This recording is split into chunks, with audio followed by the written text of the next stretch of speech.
What's going on, everybody? JR from JR's Cars, and today we're gonna tear into the top end of the engine now, so stay tuned.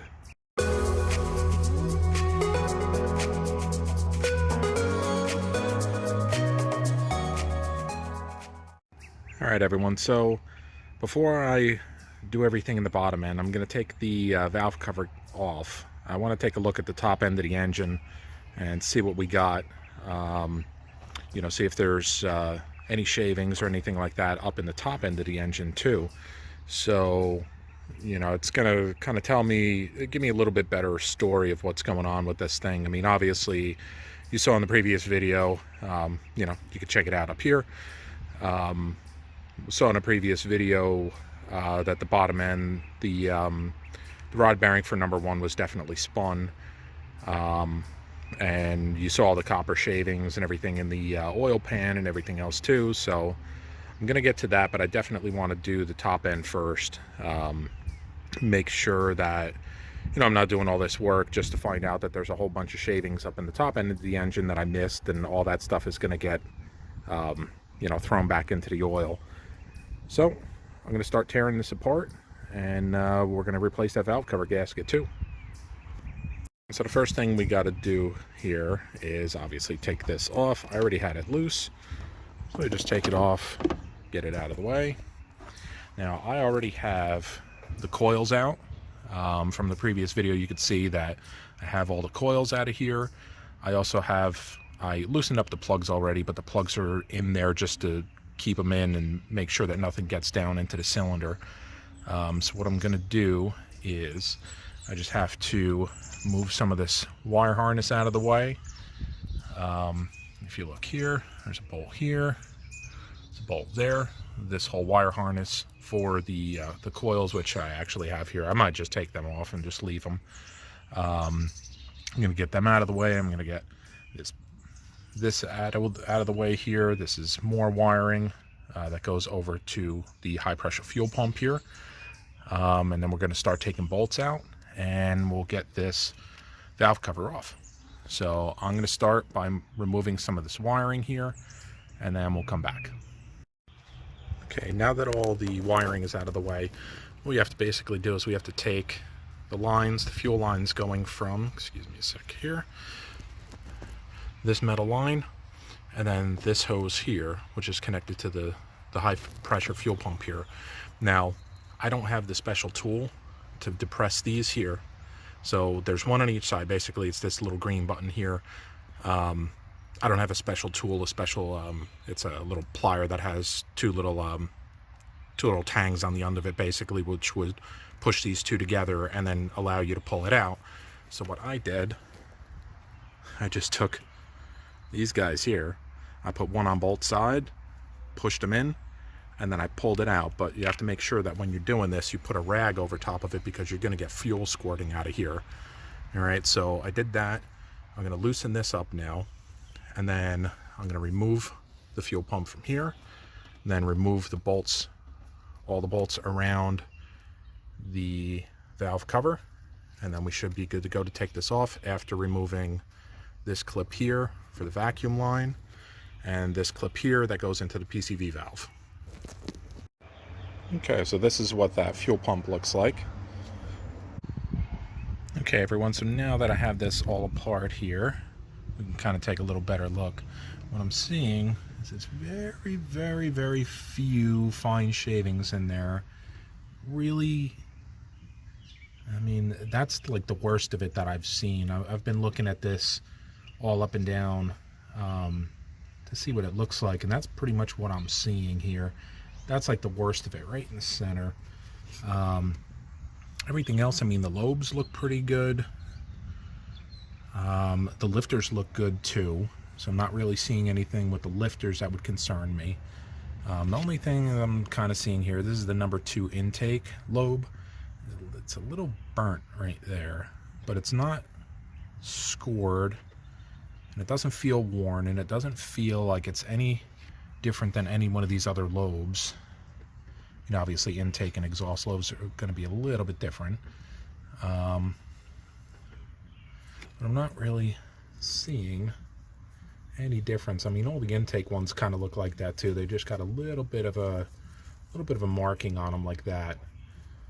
But I'm not really seeing any big chunks in here. The timing chain actually looks like it's in good shape and it's tight. So I think basically at this point what I'm just going to end up doing is I'm going to clean up these mating surfaces. Obviously, scrape this crap off of here, clean it up with some emery cloth, go around the whole thing, and do the same thing for the fuel pump here, and clean this whole area up, clean this out, get that cleaned up so it's nice and good when I put the new seal back on. And then I'm going to put the new seal on the valve cover and then put this all back together and start working on that bottom end.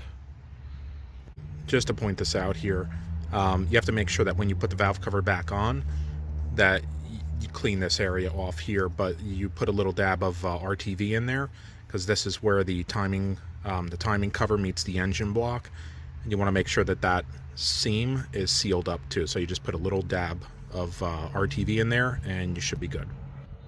Okay everyone, so this is about as clean as I can get it here, but I wanted to give you a quick little look at this fuel pump assembly, right? So this fuel pump assembly actually drives off of the exhaust cam. You can see down here the lobe that it drives off of. That's this one right there. All right, so that's how your high pressure fuel pump runs. It runs off that exhaust cam lobe, and then there's springs in there that push this. Well, this plunger would go up and down, and then on the bottom side of the fuel pump there, you see the spring, and that's what creates the pressure that pushes the fuel in and out. So it's a pretty neat little thing there. Okay, the valve cover's back in place, so all I have to do is just torque down the bolts that are in there. What I'm going to end up doing is working from the center out. There's 4 bolts in the center here. Work to the center and then work my way out in a crisscross pattern. I'm going to do them to 85 inch pounds, not foot pounds, inch pounds.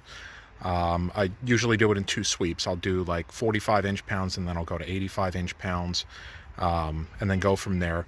One thing that I did do that made this job a lot easier is there's these mounts right here. All right, Hyundai put these lovely mounts in here for you to be able to remove the engine. There's one here and there's one on the back over here that actually this here mounts to. You have to make sure that this goes back into place, but I removed them because it made it easier to get to this bolt here and to one of the bolts in the back, and also to clean up the mating surface nice and easy. So removing those was really simple. It's just a 12mm bolt, comes right out. Just make sure they go back in, and I'm going to torque these down, and then I'm going to start putting that fuel pump back in. All right, now the top end's all back together, so you just have to make sure, like I said, when you're putting this all back together, that you're getting these clips back on here good. This orange will lift up, and then you can push the hose right back on and then push that back down. It clips it, locks it into place. Make sure that your wiring is all hooked back up. You have your wiring harness back here. Like I said, I already have the coils out and I'm not putting them back in yet, so that's where these are for. And then what you want to make sure you do is this bolt right here, because I removed this one to get this harness out of the way. This bolt right here, you have to make sure that you put this back in, because this is a ground. So you have to make sure that this is attached here. And then, like I said, on the back side, this is your engine mount, or your engine hoist location. And back here, there's a little bracket that you have to make sure that goes back in place, because that's an additional ground. So with this all done, now we're going to get to the bottom end. And don't forget to reattach your vacuum hoses and your PCV hose. Okay, so here we are back at the bottom end of the engine. What I'm going to end up doing is I got this to the point to where the piston is pushed up in the bore, and I took out what was left of the bearing from the rod side, which looks just as bad pretty much as the cap side. You could definitely tell that it was spun too. All right, but again, it doesn't feel like it has any scarring on it. And like I said, even with this, you can see it's got a little texture to it, but it doesn't really look like it's very scarred. So what I'm going to do is I'm going to cut a piece of sandpaper that's the width of this here. I'm going to start off with 600 grit, and then I have I have some fabric. Basically, I'm going to end up spinning all the way around it to basically just give it that back and forth. I'm just going to be able to do a little back and forth with it to try and sand it out. And then I'm going to do that with the 600. I'll do it with 800. I'll do it with 1000 and 1500. And I'll leave it at that, and then we'll give this thing a shot. All right, so I'll come back and I'll show you how I have this set up, how I'm going to sand this down. All right, everyone, so this is basically what I have here. The sandpaper's wrapped around the journal, and I have just some regular ribbon that's wrapped around twice. And basically what I'm doing, it's a little hard to do it one-handed, but you can kind of see the premise here is that as I go back and forth from one side to the other, I keep twisting left and right, and what that's going to do is that's going to continue to polish the journal like that. And what I'm doing is I'm hitting it with a little bit of WD-40 to clean it out too. So this is the 600 grit. I'm going to do this. I'm going to do the same thing for the 800, 1000 grit, 1500 grit, and we'll get this journal polished up. And once I'm done, I'll come back and I'll show you what it looks like. All right, everyone, here is where I call it quits because the weather is getting pretty nasty right now. So that's pretty much what I'm left with. This is after 600, 800, 1000 grit, 1500 grit polishing. I don't really feel any texture on it, so I'm gonna roll with this once this weather passes, and we'll put it back together and we'll give it a shot.